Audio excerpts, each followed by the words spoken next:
stops us in our tracks. Bravely we prove in our striving, trudging together each day. Where there's a will, there's a way. Good morning, everybody. Finishing up some sharing. All done. Good morning. Hi, Jerry. Good to see you.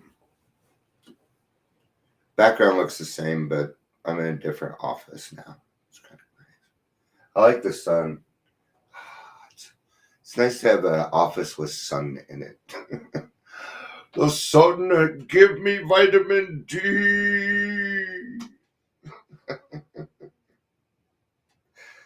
Oh, man, what a great week.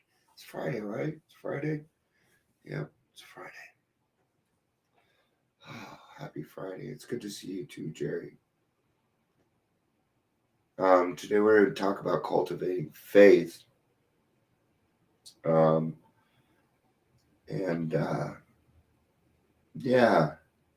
this weekend, we're going to be talking with morning, Scott. It's good to see you, man. We're going to be talking with a pastor this weekend, and we're going to have two churches that we're going to be able to use. And I'm feeling very blessed. Everything that I wanted to do is start to come into fruition, and it's neat stuff. Very excited to have us. We're going to have a location. It's in Henderson, which is only 20. It's actually not very far. It's only 20 minutes from me. I didn't realize that the Denver metro area had grown that far north.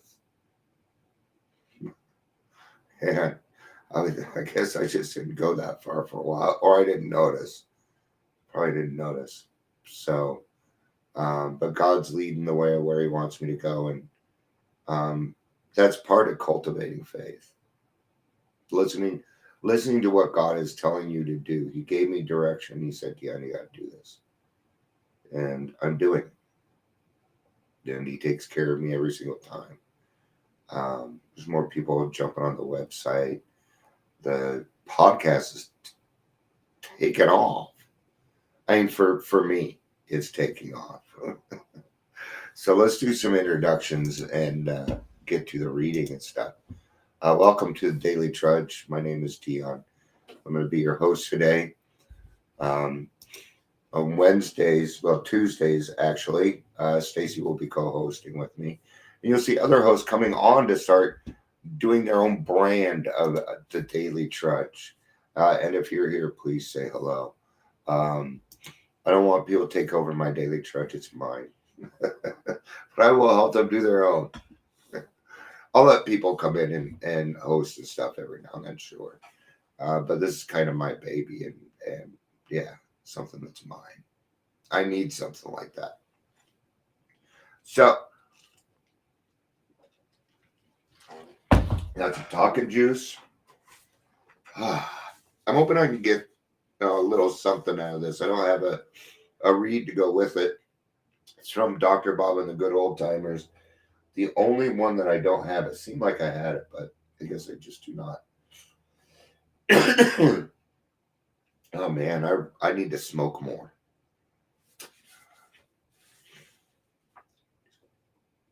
Right.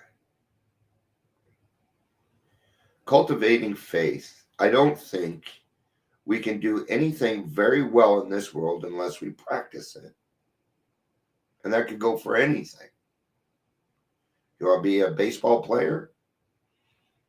Okay, well, if you want to be a baseball player, there's this thing called the batting cages, right? And you got to go there and you got to practice and practice and practice. When I decided to become a drummer, I had to sit down and practice and practice and practice and practice. Same thing with my AA.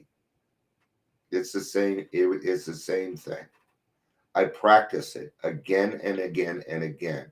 Sometimes I practice the same thing and get different results because life is just that neat. Life is, and I'm talking about positive things, of course. Not everything in life is positive, but we can try and take we can try and take the stance with a good attitude at least, right? Now we may not be positive all the time, but at least we have a good attitude about being in a bad mood, if that makes sense. We alcoholics can do that stuff. We can because we practice it. Practice. Step 12 says practice these principles in all of our affairs. And I don't believe we do AA too well unless we practice it. Yeah. I practice steps 1, 2, and 3 every single morning. Every morning. I still do that. I work on my foundation immediately. And I do that because some days all I have is my foundation. But if I have a solid foundation and I fall that day, I have something to fall on. I can always just go back to basics.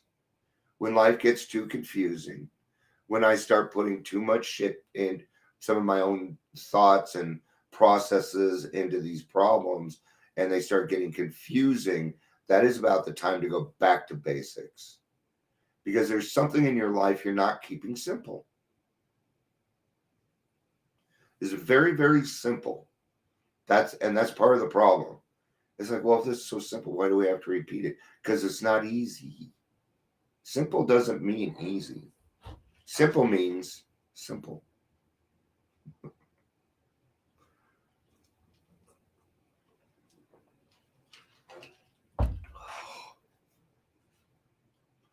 We should practice acquiring the spirit of service.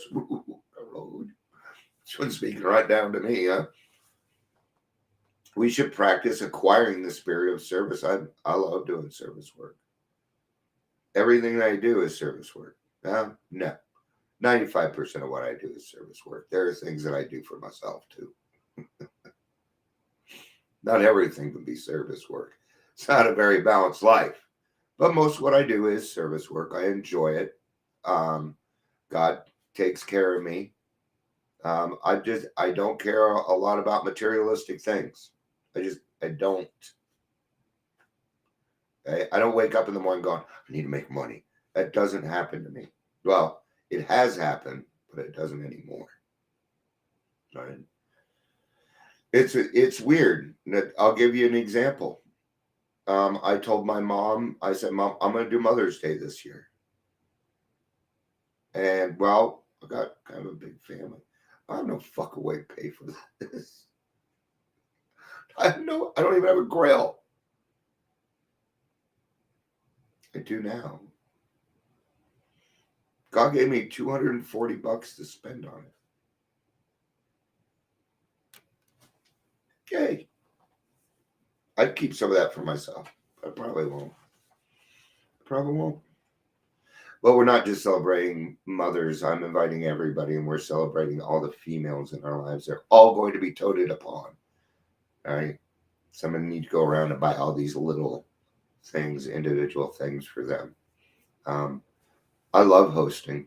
I love hosting parties. We're going to start having a family game night. I'm going to be holding things and events over here also because we have this huge backyard. We got space for it where people can talk and meet and mingle. I thought what would be real fun would be like when the summer comes, having midnight meetings. People remember midnight meetings? Yeah, midnight meetings. Those are fun. The question is, can I stay awake? All right. We should attempt to acquire some faith, which isn't easily done. Well, it is and it isn't, right? God doesn't make too hard of terms to seek him. He doesn't. So it can be hard, but I think it's as hard as we make it. I think that's one of those situations because God, he's not stopping you. You are. So therefore, Therefore, it's only as hard as you decide to make it, right? Yeah. And I decided to make it a little bit harder on myself. Why? Because I had some fears. My fear was God wasn't going to take me back. That He wasn't going to take me back. Not only take me back, but He shaped me into something entirely different and set me on a path that really goes somewhere. Every time, whenever I wake up in the morning, my phone already tells me what to do with the people that have reached out to me. And it's happening more and more and more because there's more and more people that want it, that are catching on. Even to this Daily Trudge, people are catching on. We're getting big in New York. It's kind of cool. Especially for okay, we should attempt to acquire some faith which isn't easily done, especially for the person who has always been very materialistic. Oh, well, there's the problem. I'm not very materialistic, but a lot of people in AA are. A lot of addicts, but I get why. You want to know why? Because we weren't allowed to have them.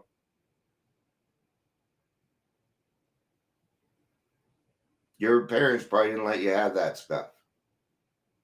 Okay, not going to quite get into that, but there's a whole, don't know how to describe it. It has to do with the family dynamic. It really does. Some people didn't get very much growing up, so they feel that they need to.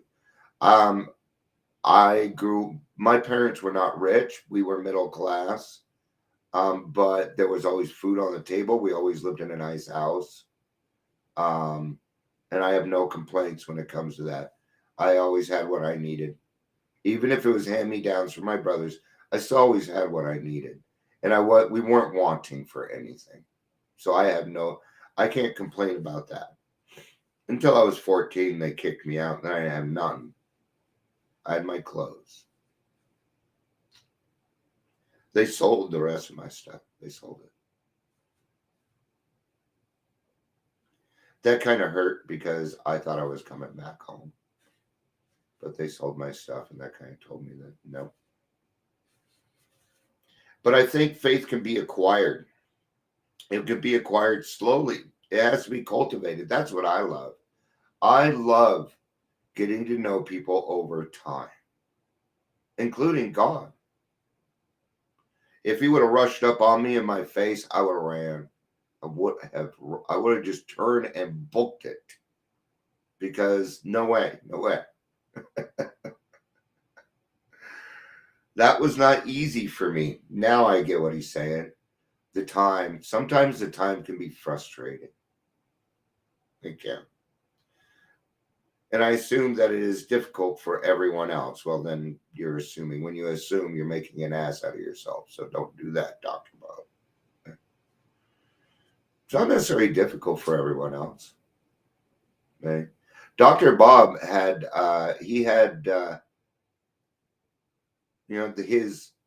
his obsession wasn't removed for a couple of years, so he had a little bit harder of a time, I think. My obsession was removed, but I had 3 years of a hell that I would have to go through. I think even once we get into AA, there's going to be something in our recovery at some point that's going to qualify us even more of being the type of person that we are. Right? There's a very good chance that you did not escape this without a mental illness. Okay? You already have one. There's a good chance you may have others. And I hate that. I'm not a big fan of that. Okay? It's funny because I've been talking to people. I'm like, yeah, now they want to. I've been testing this. I'm like, now they want us to say SUD, and I'm going to tell you what most people are saying. What? What's that? See? Yeah, they don't want it. SUD means substance use disorder. Okay, and that comes from NADAC. NADAC Fuck off. Okay? I don't have a disorder. Alcoholic was fine. In fact, I'd rather be called a drunk. I would rather be called a stupid, miserable drunk than have a disorder. Why? Because I'm tired of them attaching names to me. I'm tired of that. So they figured they'd come up with something that was less. Disorder is shocking. It's like toxic shock. Disorder. Mm-mm. No, that sounds more like the government trying to play their fucking games to keep us down. That's what that sounds like. You see, it doesn't happen in recovery. It's just not true. Recovery is big business, according to them. Fear is often the force that prevents me from acquiring and cultivating the power of faith. Fear blocks my appreciation of beauty, tolerance, forgiveness, service, and serenity. So what do we do about fear then?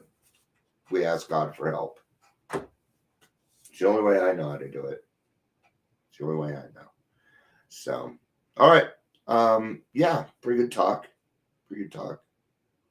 I'm obviously still not quite awake yet. So, I have like a lot of little things to do. What I need to do, this is what I'm doing today. This is what I'm attempting to do today. I need to figure out how to go live on my website, which I can do. I can figure that out pretty easy. It's through what's called RTMP. But then I want people to have notifications that I've gone live, because I'm going to be switching everything over to the website. Okay. And the reason that I'm doing that is because I can't promote AA. I can't promote NA. I can't promote ACA and these other things. But I can promote Trudging Together, which has a lot of different facets to it, if that makes sense. Right? So Trudging Together is what we're promoting, not the podcast, not the, okay? That would start to interfere with, those are their own entities. Think of Trudging Together as the club, as the AA club. They're a separate entity. All right. All right. Thank you, everybody, for being here. I appreciate it. Scott and Jerry, it was good to see you. I'd love to catch up sometime, Jerry. I know you're really, really busy, but I got some things going on I think you might like. So just in case. I love you guys. I love you guys and gals. I love you people. That's how I'm gonna start doing. I love you people. It sounds weird, but fuck it. I love you people. I do. With all my fucking heart, you guys. Every single one of you. Peace out.